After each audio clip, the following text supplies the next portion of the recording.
Hello friends, welcome to Reva's kitchen. எல்லோரும் எப்படி இருக்கீங்க? நாங்கள் ரொம்ப சூப்பராக இருக்கோம். இன்றைக்கி நான் உங்கள்கிட்ட ஷேர் பண்ணக்கூடியது எங்களுடைய ஊட்டி சுற்றுலா பற்றி தான். இந்த வீடியோவில் நாங்கள் எப்படி சுற்றுலா போனோம், அங்கே என்னென்ன இடங்கள் பார்த்தோம், என்ன செலவு ஆச்சு, எந்தெந்த விஷயத்தில் கவனமாக இருக்கணும் அப்படிங்கிறத சொல்லத்தான் இந்த வீடியோ. உங்களுக்கு பிடிச்சிருந்தா முழுமையாக பாருங்கள், உங்கள் நண்பர்களுக்கும் ஷேர் பண்ணுங்கள். நாங்கள் எப்போவுமே வருஷம் மே மாதம் ஏதாவது ஒரு ஊருக்கு ஆசிரியர்கள் எல்லாரும் சேர்ந்து சுற்றுலா போவோம்.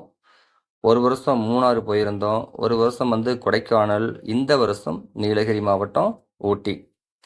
பழனியிலிருந்து நாங்கள் எல்லாரும் குழுவாக கிளம்பியாச்சு. பஸ்ஸில் போய் காலையில் 2 மணிக்கெல்லாம் மேட்டுப்பாளையம் போயாச்சு. அங்கே ஒரு ரூம் போட்டிருந்தோம். குளிச்சு எல்லாம் ரெஃப்ரெஷ் ஆகி டீ சாப்பிட்டு அப்படியே கிளம்பி நாங்கள் நேராக காடுகள் வழியா சின்னாறு தாண்டி குன்னூர் போய் ஊட்டி வந்தாச்சு. நீங்க ஊட்டிக்கு சுற்றுலா போறீங்கன்னா கவனத்தில் வச்சுக்க வேண்டிய விஷயங்கள், ஒன்று பஸ்ஸில் போனீங்கனாலோ பெரிய வேனில் போனீங்கனாலோ உங்களுக்கு அங்கே அனுமதி இல்லை. ஊட்டிக்குள்ளே நுழைஞ்சிட்டிங்கன்னா வண்டியை பார்க் பண்ணிட்டு லோக்கலில் இருக்கிற ஆட்டோவிலையோ அங்கே இருக்கிற ஜீப்லையோ அங்கே இருக்கிற வேன்லேயோ தான் நம்ம போக முடியும். நம்முடைய பஸ்ஸுக்கு அனுமதி இல்லை. ரெண்டாவது, நம்முடைய சொந்த வாகனத்தில் போகணும்னா நீங்கள் பாஸ் வாங்கியிருக்கணும்.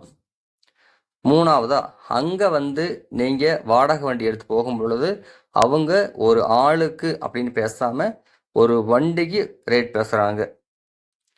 அப்படி எங்களுக்கு நாங்கள் 50 பேர் இருந்ததுனால 2 வண்டி பேசிட்டோம். ஒரு வண்டிக்கு 6000 ரூபா வீதம், 2 வண்டிக்கு 12,000 ரூபா வாங்கினாங்க.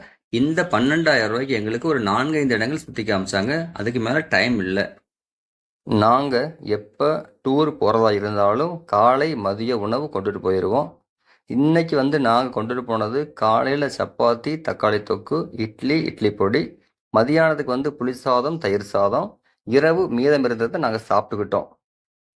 இன்றைக்கி நாங்கள் உதகமண்டலத்தை போய் பார்த்த இடங்கள் பார்த்தீங்கன்னா, ஒன்று கர்நாடகா கவர்மெண்ட் நடத்துகிற ஹார்டிகல்ச்சர் கார்டன், ரெண்டாவதாக ரோஸ் கார்டன், மூணாவதா tea factory and chocolate factory, நாலாவதா லேக்கு, அஞ்சாவதா ஃபைன் காடுகள், ஆறாவதா பொட்டானிக்கல் கார்டன் வராமல் வேக்ஸ் மியூசியம் பார்த்துட்டோம். பொட்டானிக்கல் கார்டன் வர்றதுக்குள்ளேயே டைம் 6 மணி தாண்டிட்டதுனால நாங்கள் அப்படியே கிளம்பி வந்துட்டோம். என்ன ஒன்றுன்னா, பஸ்ஸு செலவு தாண்டி சாப்பாடு செலவை தாண்டி அங்கே போகிற ஒவ்வொரு இடங்களுக்கும் தனியாக காசு கொடுத்தா நீங்கள் பார்க்கணும். இப்போ பார்த்துட்ருக்கிற இடம் கர்நாடகா ஹார்டிகல்ச்சர் கார்டன். ஒரு ஆளுக்கு 100 ரூபாய் சார்ஜ் பண்ணுறாங்க. முழுக்க மலர்கள், புல்வெளி, தேயிலை தோட்டம், ஃபால்ஸு, வண்ண மீன்கள், வாத்துக்கள் வளர்த்துறாங்க. சவுக்கு மரத்தையே அறையாக தடுத்து விட்டுருக்காங்க, ஒரு 15-20 அறை மாதிரி. அப்புறம் கங்காரு, முதலை மாதிரி நிறையா டிசைன் பண்ணி விட்டுருக்காங்க. இந்த கர்நாடகா ஹார்டிகல்ச்சர் கார்டனில் என்ன ஸ்பெஷல்னா, டீ எஸ்டேட் உள்ளேயே இருக்குது. இப்போ நீங்கள் பார்த்துட்ருக்கிறது தான் டீ. நான் போய் அந்த டீ செடியவே தொட்டு பார்த்தேன். இதிலிருந்து பறித்து காட்டுறாங்க. ஒன்று. ரெண்டாவதாக நீங்கள் பார்க்குறது ஆசியாவில் சீனாவில் எங்கேயோ இருக்குதுன்னு சொல்கிறோம் இல்லையா, அந்த தொங்கு பாலம்தான். 2 பக்கமும் பெரிய பில்லர் போட்டு சுற்றிலும் இரும்பு வடத்தால் கொடுத்துருக்காங்க. மரத்துக்கு எந்த விதமான பிடிமானம் இல்லை. ஆரம்பமும் கடைசியும் மட்டும்தான் பில்லர். இந்த பாலத்தில் போனது ஒரு சுகமான பயமான அனுபவம். நீங்கள் கண்டிப்பாக ஊட்டி போனீங்கன்னா இந்த பாலத்தில் ஏறி நடக்காமல் வந்துடாதீங்க. இதில் பார்த்தீங்கன்னா பல வண்ண மலர்கள், நிறைய செடிகளில் தொங்குற மாதிரி வளர்த்திருந்தாங்க.